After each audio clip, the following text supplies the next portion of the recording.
জুলাই সনদ স্বাক্ষর অনুষ্ঠানে জুলাই যোদ্ধাদের সাথে পুলিশের অপ্রীতিকর ঘটনাকে কেন্দ্র করে গতকাল যে সংঘর্ষ সংঘটিত হয় তার প্রেক্ষিতে পুলিশ 4টি মামলা দায়ের করেছে।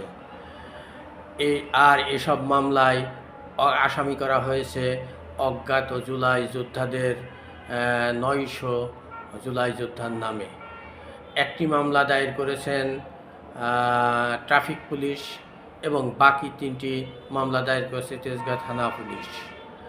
এ সমস্ত মামলায় রাজনৈতিক হয়রানি বাড়বে বলে সাধারণ মানুষ মনে করছেন।